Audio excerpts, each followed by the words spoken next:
마태복음 5장 43절에서 48절까지의 말씀, 신약성경 7면인데요. 우리 다 한 절씩 교독하시겠습니다. 교독, 제가 한 절, 여러분이 한 절. 시작. 또 내 이웃을 사랑하고 내 원수를 미워하라 하였다는 것을 너희가 들었으나 너희에게 이르노니 너희는 원수를 사랑하고 너희를 박해하는 자를 위하여 기도하라. 이같이 한즉 하늘에 계신 너희 아버지의 아들이 되리니 이는 하나님이 그 해를 악인과 선인에게 비추시며 비를 의로운 자와 불의한 자에게 내려주심이라. 너희가 너희를 사랑하는 자를 사랑하면 무슨 상이 있으리요? 세리도 이와 같이 아니하느냐? 또 너희가 너희 형제에게만 무난하면 남보다 더하는 것이 무엇이냐? 이방인들도 이와 같이 아니하느냐? 그러므로 하늘에 계신 너희 아버지의 온전하심과 같이 너희도 온전하라. 아멘. 식사 잘 하시고 충분히 쉬셨습니까? 네. 저도 이렇게 종종 권사님들이 어떻게 지내시나 제 옆방을 가보기도 하고, 오늘은 2층에 있는 또 이어전도회실 한번 가보고 그랬는데, 이렇게 충분히 교제 나누시고 또 오후 예배 참석해 주시면 감사하겠습니다. 자, 어떤 남편이 마지못해 부인이 교회를 가자고 해서 종종 교회를 가는데, 그날따라 부인이 무슨 일이, 급한 일이 생겨서 주일날 교회를 못 갔대요. 그래서 남편 보고 혼자 좀 교회를 갔다 와라 그랬더니 남편이 또 뭐 별말 없이 또 혼자 가더래요. 갔다 왔는데 주일날 교회 갔다 오고 나서 평소와는 좀 다르게 자기네 집안일들을 잘 도와주더래요. 그래서 아내가 생각하기를 목사님이 말씀을 듣고 오더니 말씀에 감동을 받아서 변화가 되었나 보다, 그렇게 생각을 하고 다음 주일날 주일날 교회에 가서 목사님께 물었답니다. 목사님, 지난주에 어떤 설교를 하셨나요? 내 아내를 내 몸과 같이 사랑하라, 뭐 그런 말씀을 하셨나요? 그랬더니 목사님이 뭐라고 하셨나요? 아니요, 내 원수를 사랑하라 라는 말씀을 전했습니다. 그랬더랍니다. 우스갯소리인데, 예수님 말씀 중에 참 이해가 안 가는 것 하나가 바로 이 원수를 사랑하라는 말씀입니다. 우리가 잘 들어서 알고는 있습니다만은 정말로 그 원수를 사랑할 수 있는 사람이 얼마나 될까? 왜 원수를 사랑해야 되나? 속으로는 이렇게 생각하는 사람들이 있을 수 있습니다. 아니, 내 한 몸 좋아하는 사람을 충분히 좋아하기도 어려운데 왜 원수를 사랑해야 되는가? 그런데도 불구하고 예수님께서는 원수를 사랑하라고 말씀하셨습니다. 누가 원수입니까? 누구를 원수라고 해요?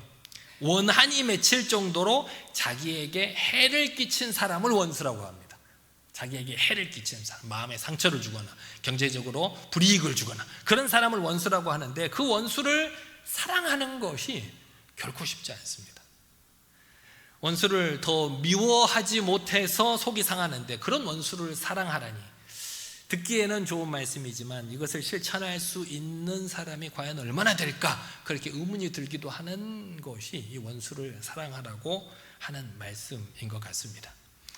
우리 그리스도인 중에도 이렇게 원수를 사랑하라는 말은 들어서는 잘 알고 있지만 종종 자기 감정에 너무 충실한 나머지 원수를 사랑하지 못하는 사람들이 종종 있습니다. 아니, 내가 겉으로 보기에는 뭐 원수 같지는 않아 보이는데 내 감정에 너무 충실하다 보니까 내가 미워하는 사람, 내가 싫어하는 사람을 사랑하지 못하는 경우를 우리에게도 볼 수 있다는 것입니다. 그래서 오랫동안 예수님을 알고 또 오랫동안 신앙생활을 하면서도 자기에게 해를 끼친 사람, 자기 마음에 안 드는 사람에게 자기 분을 풀려고 하는 분들을 종종 볼 수가 있습니다. 원수라고 생각되는 사람, 내가 미워하는 사람과 말도 안 하고 어떻게 하면 저 속을 한번 긁어서 시원하게 내가 복수를 해줄까, 뭐 그런 생각을 하기도 하고, 자기가 손해를 입은 것보다 더 많은 손해를 끼쳐야만 직성이 풀리는 사람도 있습니다. 여러분 해보셨습니까? 혹시? 그렇게 원수를 직접 손으로 갚으면 시원하시던가요? 안 해보신 것처럼 이렇게 다들 조용하고 계신데, 이렇게 뭐 적게나마 크게나마 다 그런 경험들이 있으실 거예요. 저도 있어요. 에이, 열심히 도와줬더니 감사하다는 말은 못하고 핑계만 대고 내 탓만 하고 나에게 불이익을 주는 사람, 그래 너도 불이익을 한번 당해봐라 라고 마음 먹을 때가 저도 있어요. 그런데도 불구하고 오늘 예수님께서는 원수를 사랑하라고 하셨습니다. 내 속은 원수 때문에 타들어가는데 왜 굳이 나보다 원수를 더 챙기라고 하시는 걸까? 하지만 거기에는 우리 마음의 치유에 대한 비밀이 숨겨져 있습니다. 무슨 말이냐? 우리 기원전 1700년쯤에 바벨로니아 왕국의 함무라비 왕이 만들어서 선포한 함무라비 법전이라는 것이 있습니다. 함무라비 법전. 이 법이 그 메소포타미아를 중심으로 한 그 서아시아 근동 지역에 다 통용되던 법이었습니다. 예수님께서 계시던 그 이스라엘 나라에도 통용되던 법이었고, 또 지금 우리가 사용하는 헌법이 있잖아요. 우리 사회법. 이 사회법도 결국에는 이 함무라비 법전을 근거로 해서 만들어 놓은 법일 만큼 유명한 법전이 있습니다. 그래서 예수님 당시에도 그 법이 일반적으로 통하는 상식이었습니다. 상식. 그래서 그 함무라비 법전에 가장 유명한 구절이 있습니다. 여러분도 잘 알고 계시는데요. 뭘까요? 눈에는 눈, 이에는 이라고 하는 그런 법입니다. 이게 무슨 말입니까? 누가 나를 5대 때렸으면 나도 5대 때릴 수 있다는 거예요. 그렇죠?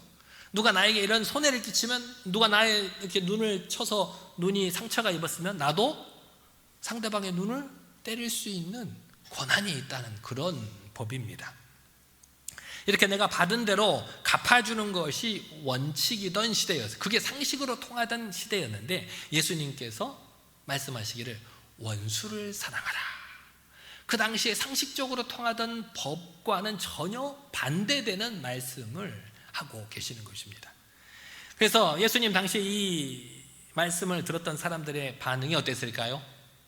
원수를 사랑하라 라고 했을 때 사람들은 황당해 했습니다.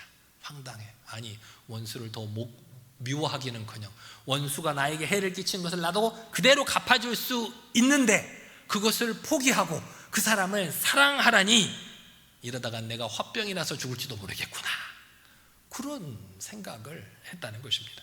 그런데도 불구하고 예수님께서는 마태복음 5장 44절에서 45절에 이렇게 말씀하고 계십니다. 같이 읽어보겠습니다. 나는 너희에게 이르노니 너희 원수를 사랑하며 너희를 박해하는 자를 위하여 기도하라. 이같이 한즉 하늘에 계신 너희 아버지의 아들이 되리니. 여기 한수를 더 뜨고 있어요. 원수를 사랑하는 것도 힘든데 나를 괴롭히는 그 놈을 위해서 기도하래요. 그 원수를 사랑하기도 힘든데 그를 위해서 기도하라고 하는 겁니다. 그래야만 하나님의 자녀가 될 수 있다라고 말씀하신 것입니다. 그래야만 너희가 구원을 받을 수 있다라고 말씀하시는 겁니다.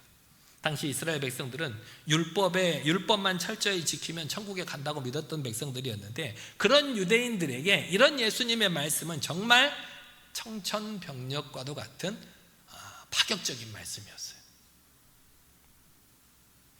나에게 해를 끼친 사람을 나도 그만큼 때려줄 수 있는데 그것을 포기하라고, 그것에 더해서 그를 위해서 기도하라고. 여러분의 원수는 누굽니까? 여러분의 원수, 눈을 감고 원수 같은 사람을 한번 생각해 보세요. 여러분에게 원수 같은 사람이 있을까요? 나에게 마음의 상처를 입히거나 금전적으로 해를 끼친 사람, 내가 정말 용서하려고 하는데도 정말 용서가 안 되는 그런 사람 한 명쯤은 다 있잖아요. 그렇죠? 없으신 것처럼 온화로운 표정으로 저를 바라보지 마시고, 여러분 마음 가운데 그런 사람이 다 하나 있을 거예요. 생각만 해도 화가 나고 도저히 이해가 되지 않는, 그래서 생각만 해도 기분이 나쁜 사람, 생각을 하면 할수록 더 괘씸해지고 더 화가 나서 그 원수에게 막 화살을 쏘고 싶은 사람, 그런 사람이 누구나 한 명쯤은 있을 것 같아요. 가까운 데 있을 수도 있고 나에게 멀리 떨어진 데 있을 수도 있습니다. 그런데 그 화살이 무슨 화살이냐? 그냥 화살도 아니고 독화살이에요. 독화살. 어떤 마음으로 독화살을 그 원수 같은 사람에게 쏠까요? 네? 내가 화살을 확 쐈을 때 그 가슴에 확 박히기를 말하는 마음으로, 그죠? 그런 마음으로 쏴요. 화살을 쏠 때 빗나가라 하는 마음으로 쏘아요? 그러지 않으시잖아요. 독화살이라고 그랬잖아요. 그래서 스치기만 해도 그 독에 쓰러지기를 바라는 마음으로, 그러는 마음으로 화살을 쏴요. 그런데 이렇게 원수를 생각하기만 해도 미워지고 저절로 내 마음에 이렇게 독기가 올라오는데, 그 원수를 향한 그 독화살을 쏘기 전에 어디가 가장 그 먼저 독에 오염이 될까요? 내가 먼저 독에 오염이 돼요. 내 안에 미워하는 마음이 생기잖아요. 그죠? 그래서 독화살을 쏘기는 쏘는데 원수에게 독화살이 날아가기 전에 이미 내 마음에 그 독이 마음을 적시는 거예요. 그런데 그래서 내가 먼저 그 독의 영향을 받고 그 다음에 독화살이 쏘여지게 되는 거예요. 그런데 또 한 가지 문제가 있어요. 문제가, 여러분 혹시 활을 쏘아봤어요? 활을? 우리나라는 양궁의 최강국이죠. 세계에서 양궁을 우리나라 사람들이 제일 잘해서 세계 양궁협회에서 매년마다 규칙을 바꾼대요. 한국만 전부 다 이렇게 메달을 쓸어 가니까 한국의 좀 불리한 조항들을 매번 바꾸는데도 불구하고 한국이 양궁을 잘해요. 그렇죠? 어떻게 해서 그렇게 양궁을 잘할까? 한번 쏴보셨어요? 저도 뭐 가끔 이렇게 그런 놀이터 같은 데 이렇게 쏴보는 데가 있거든요. 근데 의외로 잘 안 맞아요. 가까이 놓고 쏘고 저 정도는 내가 맞출 수 있겠지라고 하는데도 잘 안 맞는 경우가 많아요. 여러분이 원수에게 뭔 화살을 쏜다고요? 독화살을 쏜다고 그랬죠. 결국은 그 독화살이 정확하게 원수의 가슴에 꽉 박히는 경우가 많을까요? 안 박히는 경우가 많을까요?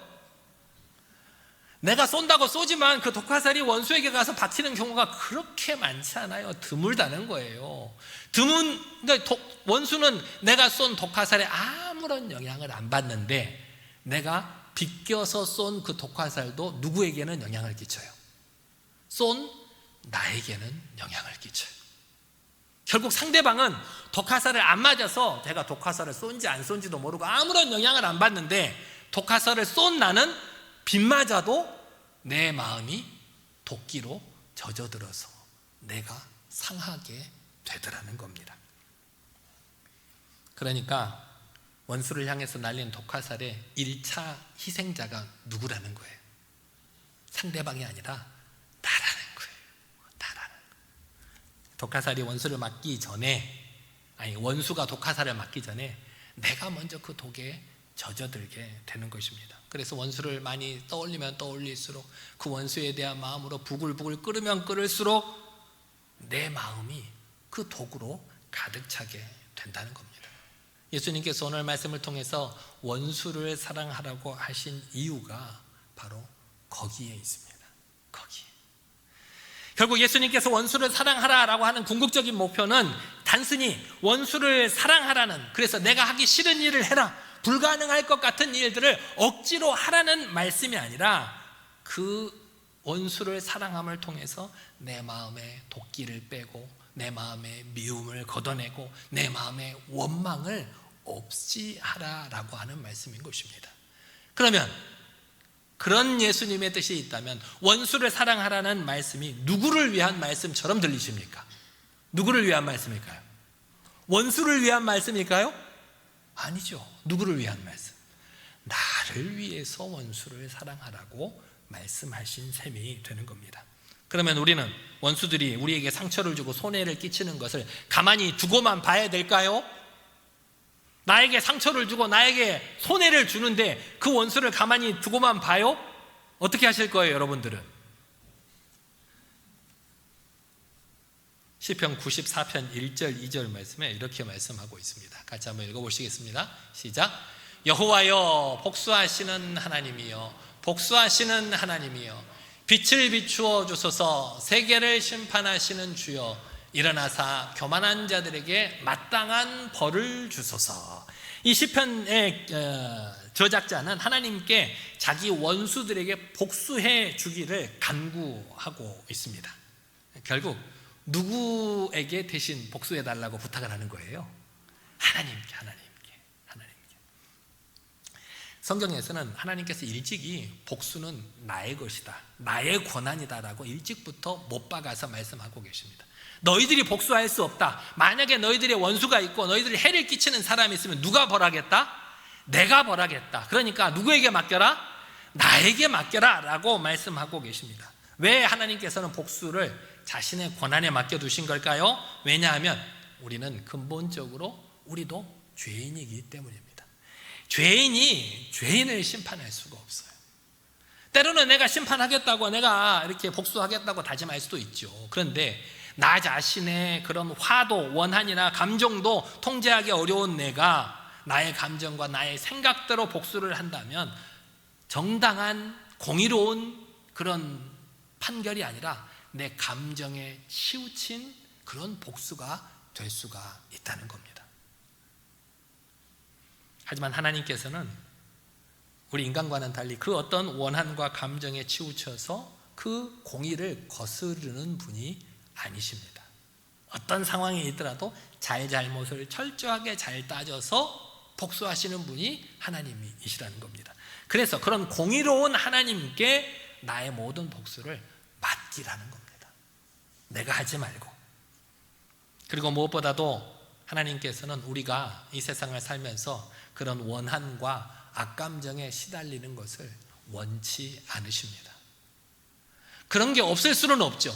없을 수는 없어도 그것에 매달려 가지고 자기의 선한 마음이나 하나님께서 우리에게 주신 선한 성품이 파괴되는 것, 우리의 영혼이 황폐화되는 것을 하나님께서는 결코 원하지 않는다는 것입니다. 그래서 우리를 대신해서 하나님께서 그 모든 복수에 관한 일들을 전담하시겠다는 것입니다. 그래서 우리의 짐을 덜어주시겠다는 겁니다. 그래서 하나님을 믿는 우리는 어떤 경우에도 스스로 복수를 해서는 안 됩니다. 오히려 더 복수의 감정에 휩싸여도 안 됩니다. 이 녀석 내가 어떻게 되나 보리라, 그런 마음도 가져서는 안 된다는 것입니다. 하지만 우리 인간이 말씀대로 되나요? 그죠? 살다 보면 감정이 있는 인간인지라 정말 참기 어려운 때도 있습니다. 정말 참기 어려운 때. 그래도 우리는 참아야 됩니다. 때로는 철저히 짓밟히고 무시를 당하고 엄청난 불이익을 당할지라도 복수는 하나님의 손에 완전히 맡겨놓고 끝끝내 인내할 수 있는 저와 여러분 모두가 되시기를 바랍니다. 복수해 보신 적 있으세요? 그래서 복수해 보신 적 있으신가 모르겠어요. 제가 중학교 때 처음 학교를 갔더니 이제 처음 학생들이 모이면 정확하게 힘싸움을 좀 하잖아요. 힘싸움을.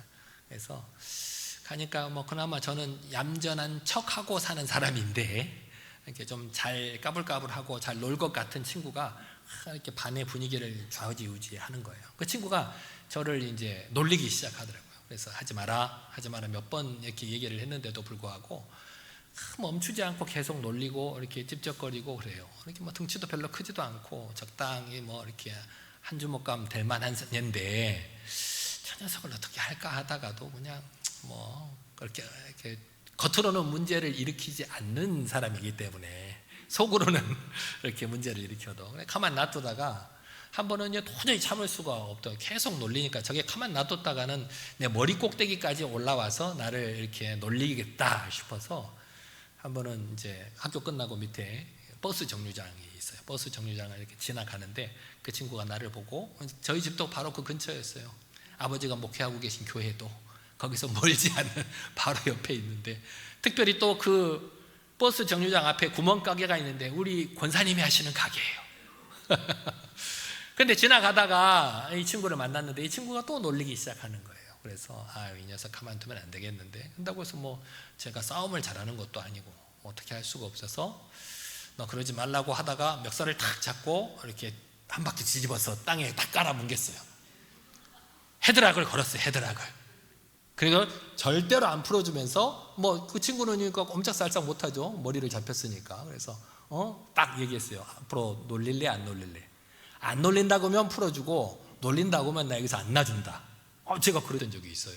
그때는 무슨 용기로 그랬는지 모르겠어요. 그럴 만한 싸움을 하는 사람도 아닌데. 근데 다행히 그 친구가 알았어, 안 할게 풀어, 안 할게 풀어. 그래서 그 말을 믿고 풀어줬죠. 놀렸을까요? 안 놀렸을까요? 그 뒤로 놀리지는 않았어요. 놀리진 않고 오히려 또 약간 더 친하게 지내고, 야 그러지 마라 뭐 그런 식으로 지낼 수 있었는데, 한 번 저도 뭐 그런 식으로 이렇게 갚은 적이 있었죠. 갚은 적이 있었는데 그게 그렇게 시원하지는 않더라고요. 시원하진 않아요. 주변에 사람들이 다 집중해서 보잖아요. 우리 권사님도 혹시 봤을지 모르는데 우리 아버지한테 이 소리가 들어가면 어떻게 하지? 뭐 그런 걱정도 있고, 그래서 썩 시원하지 않았던 경험이 있습니다. 복수는 전적으로 하나님의 권한에 속해 있는 것입니다. 우리가 아무리 해보려고 해야 그렇게 시원하지 않아요. 내가 생각했던 것만큼 통쾌하지 않아요. 우리가 하나님의 공의로우심을 믿고 하나님께 복수를 맡길 때 하나님께서 우리의 모든 억울함과 원한을 완전하게 풀어주실 줄 믿고 인내함으로 그것들을 하나님께 맡겨드릴 수 있는 여러분 모두가 되시기를 바랍니다. 원수를 사랑하고 복수하지 말라라고 하니까 이걸 잘못 오인해서 악에 대해서 묵인하거나 악인들을 옹호하라는 말씀은 아닙니다. 원수를 사랑하라는 것이지 옳지 않은 행동을 그냥 넘어가라, 그냥 무시하고 내가 모른 척하고 넘어가라, 그런 말씀이 아니라는 것입니다. 우리 하나님께서는 죄인을 용서하는 하나님이시지만 불의와 죄악을 용납하시는 분은 아닙니다. 그래서 우리는 예수 그리스도의 마음으로 내게 원수라고 생각되는 사람들조차도 사랑할 수 있지만, 그럼에도 동시에 이 땅에 있는 모든 불의와 죄악에 대해서 대적할 수 있어야 됩니다. 대적할 수 있어야 돼요. 아닌 건 아니라고 말할 수 있어야 되고, 아닌 것을 바꿔가려고 노력해야 된다는 것입니다. 그리스도인은 그런 의미에서 저항하는 사람들입니다. 저항하는 사람. 세상 사람들은 토요일 주일이면 어디를 가죠? 어디를 갈까요? 요즘 한참 휴가철이니까 어디 가요? 놀러 가죠. 놀러. 자기 몸과 마음을 쉬러 휴가를 떠나요. 주말이면. 근데 우리 그리스도인은 그때 어디를 와요? 교회를 와요. 교회. 남들은 다 쉬고 남들은 재밌게 편안하게 잘 쉬는데 그것을 거부하고 우리는 꾸역꾸역 교회로 와요. 그런 세상의 풍류에 저항하는 사람이 그리스도인이라는 거예요. 마찬가지로 하나님께서 우리에게 원수를 사랑하라라고 말씀하셨지만, 원수를 사랑하게끔 인도해 주시리라고 약속해 주셨지만, 그것 때문에 세상에 있는 악과 불의함을 그냥 넘어가서는 안 된다는 것입니다. 불의함에 대해서는 확실하게 대적하고 그 불의와 맞서 싸울 수 있는 여러분이 되시기를 바랍니다. 그것이 이 세상을 살아가는 하나님의 거룩한 백성의 삶의 자세요, 우리에게 맡겨진 사명이라는 것입니다. 우리를 괴롭히는 원수에게 보복하거나 그들을 미워하지 말고 예수님의 사랑으로 그들을 사랑하되 이 땅에 하나님의 거룩한 공의가 실현될 수 있도록 세상의 각종 불의와 죄악에 대해서는 담대하게 맞서 싸울 수 있는 저와 여러분 모두가 되시기를 간절히 기도합니다. 기도하겠습니다. 하나님, 원수를 사랑하라는 말씀이 나의 원수를 위한 말씀이 아니라 바로 나를 위한 말씀임을 깨닫게 해 주심에 감사를 드립니다.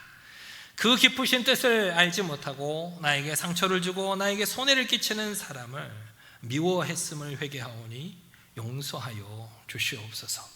이제는 참되고 의로우신 판단을 내리실 주님께 그 모든 것들을 맡기고 사사로운 원한과 악감정에 시달리지 않도록 우리를 인도하여 주시옵소서. 원수를 예수님의 사랑으로 사랑하되 이 땅에 하나님의 거룩한 공의가 실현될 수 있도록 세상의 불의와 죄악에 대해서 담대하게 맞서 싸울 수 있는 하나님의 거룩한 백성이 다 될 수 있도록 우리를 인도하여 주시옵소서. 예수님 이름으로 기도드리옵나이다. 아멘.